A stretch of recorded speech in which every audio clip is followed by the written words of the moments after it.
In the final months of World War II, deep in the jungles of the Philippines, a young Japanese officer received a mission. His name was Hiroo Onoda. His orders were simple: do not surrender, do not die, and never leave your post until new orders arrive. The year was 1944. Japan was losing the war, but the soldiers on remote islands didn't know that. Onoda and a few comrades were sent to Lubang Island with instructions to disrupt Allied operations and survive by any means necessary. When the war finally ended in 1945, the world celebrated peace. Cities were rebuilt. Nations began to heal. But for Onoda, the war never ended. He hid in the jungle, living off wild fruit, stolen rice, and the belief that the empire still needed him. When leaflets were dropped from planes announcing Japan's surrender, he dismissed them as enemy propaganda. To him, the war news was a trap, the enemy's psychological trick to make loyal soldiers give up. Months became years. His fellow soldiers slowly disappeared.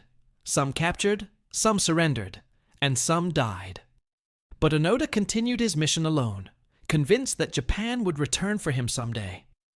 He patched his uniform, polished his rifle, and followed the same patrol routes every day. He observed villagers, avoided contact, and stayed hidden from the modern world that was moving on without him. The jungle became his home and his prison. He recorded enemy movements that no longer existed, guarding an empire that had long fallen. For him, every airplane, every radio signal, every distant sound was a reminder that the war still continued. He lived by the code of loyalty: absolute, unshakable, and blind. While Japan rebuilt itself into a modern nation, Hiroo Onoda was still a soldier of a vanished world. By the 1950s, stories began to spread. Villagers claimed that a lone man in uniform was still living in the forest, attacking those who came too close. Authorities tried to find him. They dropped newspapers, photos, and even personal letters from his family. But Onoda refused to believe them. To him, it was all enemy deception. He would rather die faithful than live as a traitor. 3 decades after the war ended, the jungle still echoed with the footsteps of one man who refused to surrender. A man who carried a mission that no longer existed, and a loyalty that time itself could not break. Years turned into decades, and the jungle became a world frozen in time. Hiroo Onoda moved like a shadow between trees that had become his fortress. He mended his uniform with plant fibers, cleaned his rifle every morning, and whispered reports into notebooks no one would ever read. He believed his actions were still protecting the empire. The outside world had already stepped into the age of television and jet aircraft. Children in Japan grew up never knowing what true war looked like. But on Lubang Island, Onoda still listened for the roar of enemy engines that no longer existed. Sometimes he found newspapers dropped from planes, stories about peace, about Japan rebuilding itself. But to him, every page was a weapon of deception. He studied them, searching for hidden codes, convinced that his superiors were still alive, waiting for the right moment to strike again. In the early 1950s, his loneliness deepened. One by one, his remaining companions vanished. Corporal Shimada was wounded during a skirmish and died soon after. Private Kozuka stayed with Onoda for many years, both men bound by the same unbroken faith. Together, they patrolled the island, sometimes raiding village granaries for food, sometimes evading local search teams. They believed the enemy was everywhere. Every year, the villagers tried to convince them that the war was over. Leaflets, letters, and even recorded messages from family members were left in the jungle. But Onoda dismissed them all. He thought Japan would never surrender, and that these so-called messages were just another trap. By 1972, nearly 30 years after the war had ended, Onoda's world collapsed once again. Kozuka was killed during a confrontation with local police. Onoda buried him in silence, wrapped in the flag they had carried since 1944. Now he was alone, the last soldier of a vanished empire. The jungle fell quiet. Nights grew longer. His reflection in the river looked older, harder, but his eyes never changed. He still believed his commander would return. He still followed the orders written in his heart: never surrender, never die in vain. In Japan, the legend of the ghost soldier spread like wildfire. People whispered about a man who refused to accept defeat, a man trapped between loyalty and madness. Expeditions were sent, but every attempt to contact him failed. Onoda would disappear before anyone could get close. Then, in 1974, fate finally intervened. A young adventurer named Norio Suzuki arrived on the island, carrying little more than a camera, a backpack, and a dream. He said to his friends before leaving, "I'm going to find Lieutenant Onoda, a panda, and the abominable snowman, in that order." The world laughed at him, but Suzuki was serious. He spent days exploring the dense vegetation, calling out into the silence.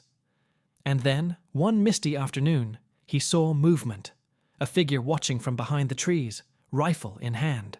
It was Onoda, thin, alert, and dressed in a uniform older than Suzuki himself. Suzuki raised his hands and spoke softly in Japanese. He told Onoda that the war had ended 3 decades ago, that Japan was free and at peace. Onoda listened in silence, his face expressionless.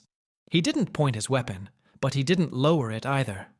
He told the young man that he would only believe such words if his commanding officer gave him the order himself.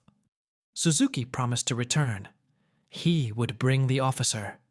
Only then, Onoda said, would his duty end. When Suzuki left the island, Onoda stood alone again, watching the sea through the trees. For the first time in nearly 30 years, a seed of doubt entered his heart. Could it be true? Could Japan really have changed? But discipline kept him in place. He continued his daily patrols, recording imaginary movements of imaginary enemies, waiting for the voice of his commander to set him free.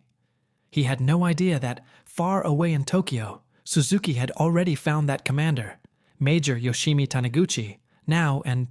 Weeks passed after Norio Suzuki left the island. The jungle remained still, and Hiroo Onoda continued his lonely patrols. He followed the same trails he had walked for nearly 3 decades, his boots worn smooth by time, his rifle polished like a sacred relic.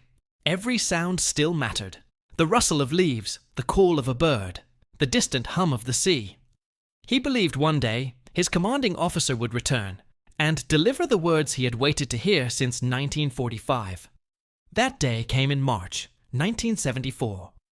On the shore of Lubang Island, a small team arrived quietly, carrying something that looked ordinary: a faded uniform and an envelope sealed with the insignia of the old Imperial Army.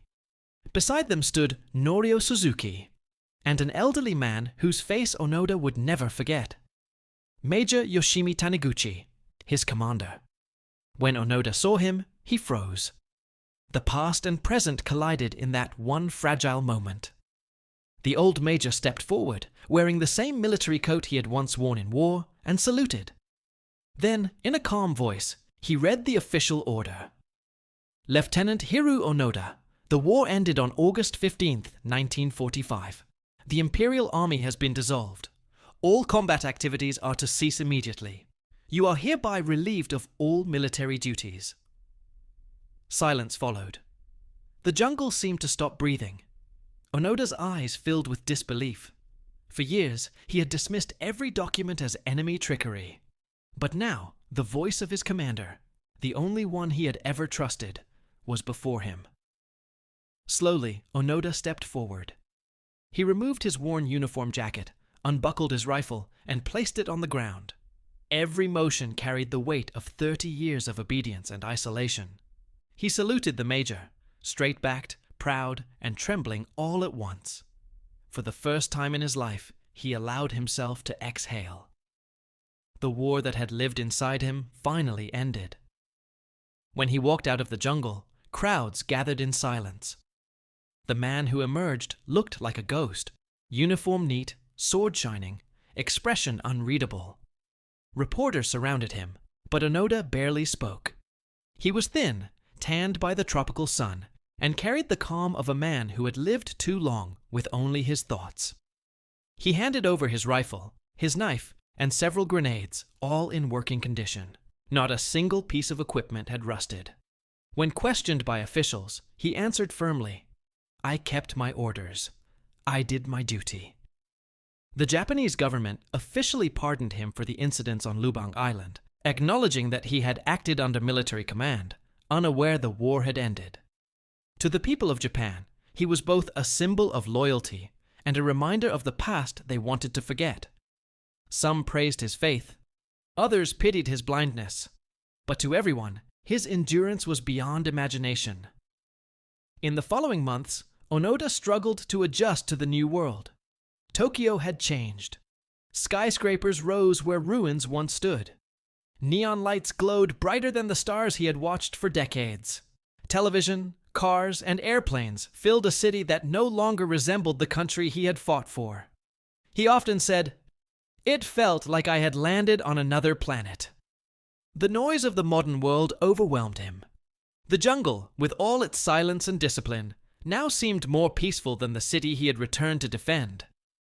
Eventually, Onoda moved far away, to Brazil, where he lived quietly, running a small cattle farm.